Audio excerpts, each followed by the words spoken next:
कविता अपने माता पिता की बहुत लाडली थी। 3 बड़े भाइयों की बहन थी। कोई भी चीज़ मांगने पर उसी वक्त हाजिर हो जाती थी। पूरे घर में रौब था उसका। पूरे परिवार और नौकरों पर राजकुमारी की तरह हुक्म चलाती थी। स्कूल में भी पूरा रौब था उसका। बड़े घर की लाडली जो थी वह ऐसे ही उसने कॉलेज में दाखिला लिया।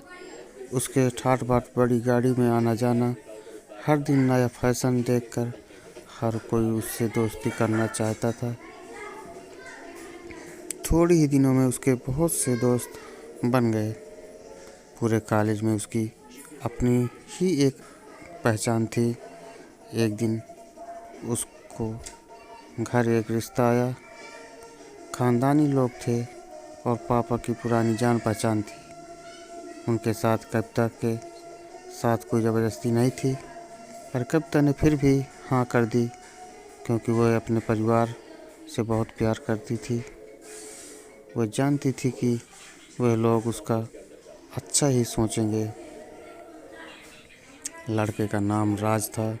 राज काफ़ी पढ़ा लिखा और समझदार लड़का था। ससुराल वाले भी बहुत अच्छे से। ससुराल में कविता की जगह वैसी ही थी जैसे कि मायके में कोई भी कार्य कविता की सलाह के बिना नहीं होता था। सबकी लाडली बहू बन गई थी। फिर उसके घर एक बेटे का जन्म हुआ। राहुल कविता को जान से प्यारा था। पोता पाकर ससुराल वाले तो फूले नहीं समा रहे थे। कविता कभी कभी सोचती कि उसकी किस्मत कितनी अच्छी है। उसका हर अपना उसे कितना प्यार करता है। चाहे जीवन में कैसा भी समय आए, मेरे अपने हमेशा मेरे साथ हैं। मैं कभी अकेली नहीं हूँ। कितनी खुशकिस्मत हूँ मैं। पर शायद कविता की खुशियों को उसकी अपनी ही नज़र लग गई थी। एक दिन वह मायके जाने की जिद कर बैठी। राज को बहुत काम था, लेकिन वह फिर भी उसे ले गया। रास्ते में उनकी गाड़ी अन्य गाड़ी से टकरा गई। कविता, राज और राहुल बहुत बुरी तरह से जख्मी हो गए।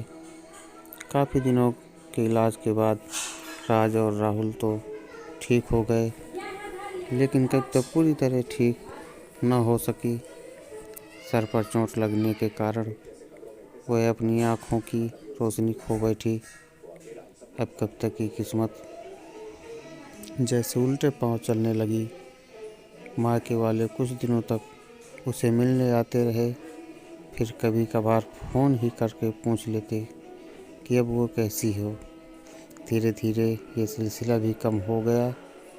ससुराल वालों की सहानुभूति भी कम होने लगी। घर में किसी को पास बैठने के लिए कहती तो जॉब मिलता, बहुत काम है, अब तुम भी हाथ नहीं बटा सकती। राज भी चिड़चिड़ा हो गया था। बस राहुल ही था उसके साथ, जिसके साथ हंसते खेलते उसका वक्त गुजरता। एक दिन कविता के हाथ से कुछ सामान गिर गया, जिसकी वजह से राहुल को हल्की सी चोट लग गई।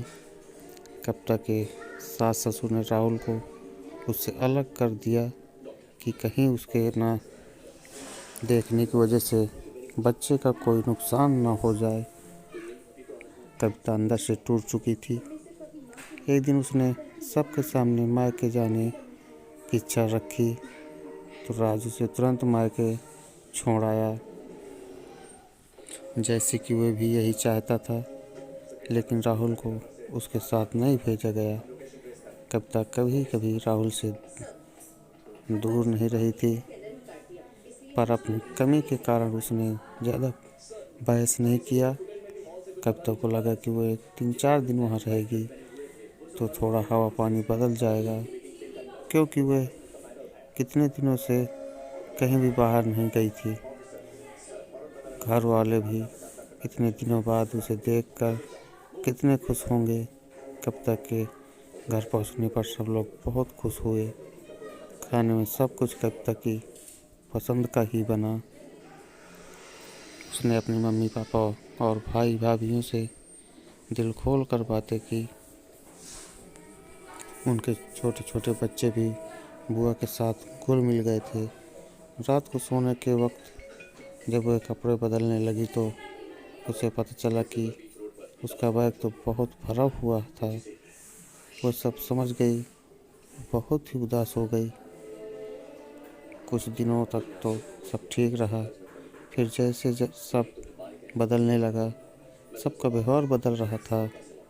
वे लोग जैसे थक चुके थे उससे, सब लोग घुमा फिरा कर पूछने लगे कि राज कब आ रहा है उसे ले जाने। वह बहाना बना देती, जबकि वह जानती थी कि उस घर में अब उसके लिए कोई जगह नहीं।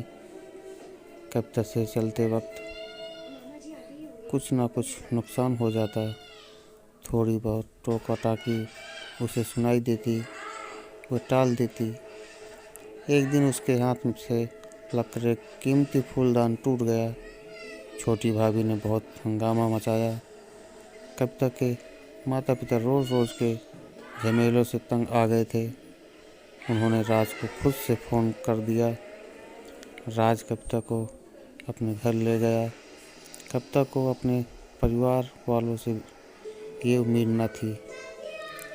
जिस कविता के कहे बिना घर में एक पत्ता भी नहीं हिलता था, उस घर के लिए वह अब बोझ बन चुकी थी। राज के साथ ससुराल आते वक्त वह बहुत खुश थी, क्योंकि वह अपने घर जा रही थी, अपने जिगर के टुकड़े राहुल के पास। परंतु यह खुशी भी कुछ पल की ही थी। ससुर कमरे में पहुंचा दिया गया। राहुल से दूर रहने की सख्त चेतावनी दी गई। एक काम वाली लता को उसकी जिम्मेदारी सौंप दी गई, जो उसके खाने पहनने जैसी ज़रूरतों पर ध्यान रखती। कविता ज़्यादातर चुप ही रहती। कभी कभी काम वाली लता से थोड़ा बतिया लेती। उसके जरिए राहुल का पता चल जाता।